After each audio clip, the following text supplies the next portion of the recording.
जय श्री श्याम। आज की कहानी है सच्चे गुरु की पहचान। इस दुनिया में कितने ही सुख सुविधाओं के साथ जुटा ले, लेकिन एक न एक दिन तो मन उब ही जाता है। प्रत्येक मनुष्य के जीवन में एक ऐसा समय आता है जब वह दुनिया से परे सोचने के लिए मजबूर हो जाता है। ऐसा ही समय एक बार महाराज अजातशत्रु के जीवन में भी आया। एक समय की बात है, महाराज अजातशत्रु का मन अशांत रहने लगा। उन्होंने आत्मकल्याण की इच्छा से प्रेरित होकर तप साधना करने का निश्चय किया। उन्होंने ये बात अपने विद्वान सलाहकारों को बताई। विद्वान सलाहकारों ने राजा को सलाह दी कि महाराज, आध्यात्मिक साधनाएं किसी मार्गदर्शक गुरु के सानिध्य में की जाए तो ही सफल होती है, अतः आपको किसी योग्य गुरु का वर्णन करना चाहिए।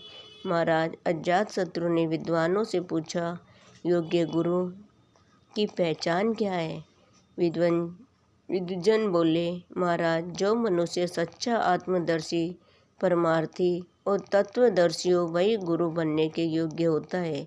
अब महाराज के सामने ये बड़ी विकट समस्या थी कि सच्चे गुरु को कैसे खोजें, जो आत्मदर्शी, परमार्थी और तत्वदर्शी की कसौटी पर खरा उतरे। इसी अधेड़ बुन में उलझे महाराज अपने शयन कक्ष में बैठे विचार मग्न थे। तभी महारानी विद्यावती का आगमन हुआ। महाराज के चेहरे पर चिंता की रेखा स्पष्ट दिखाई दे रही थी। उत्सुकता से महारानी ने पूछा, आज हमारे महाराज चिंता के कौन से भंवर में फंसे हुए हैं? महाराज अजातशत्रु ने अपनी समस्या कह सुनाई। महारानी ठाका मारकर हंसी और बोली, आप बस इतनी सी बात के लिए इतने चिंतित हो। इस बात की आप बिल्कुल चिंता मत कीजिए। आप सारे राज्य में विद्वान संतों, महात्माओं और गुरुओं को आमंत्रित कीजिए। योग्य गुरु का चुनाव हम करेंगे। महाराज महारानी की विद्वता और सूझबूझ से भली भांति परिचित थे, अतः उन्होंने वैसा ही किया। दूसरे दिन योग्य गुरु के चुनाव का उत्सव आयोजित किया गया, जिसमें देश भर के विद्वान संत, महात्मा और गुरु लोग एकत्रित हुए।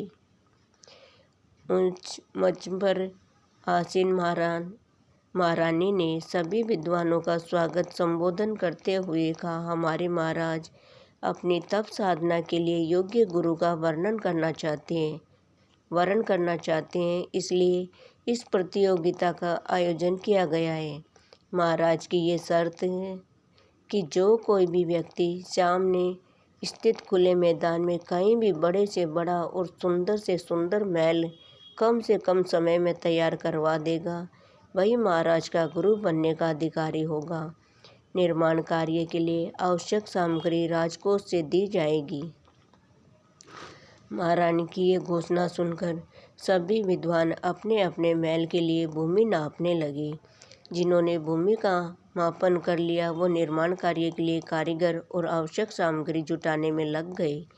राजा और रानी दोनों अपने सिपाहियों के साथ मैदान में घूम घूम कर कार्य का निरीक्षण कर रहे थे।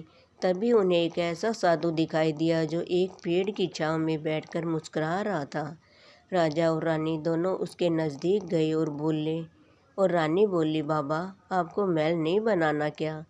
आप भी अपने महल के लिए जमीन नाप लीजिए और निर्माण कार्य आरंभ कीजिए।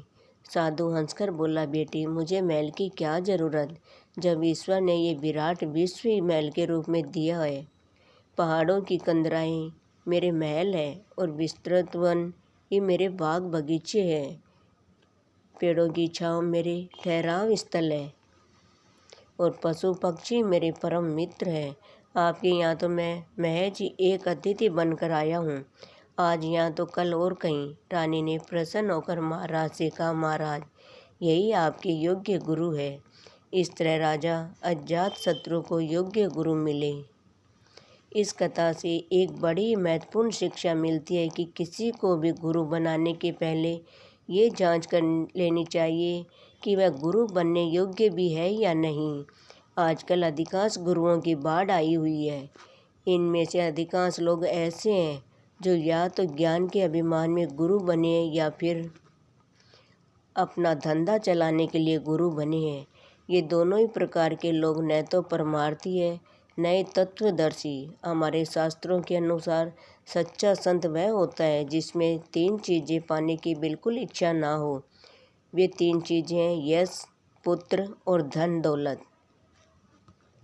तो दोस्तों, आपको ये कहानी कैसी लगी हमें कमेंट करके बताइए और वीडियो को लाइक करें।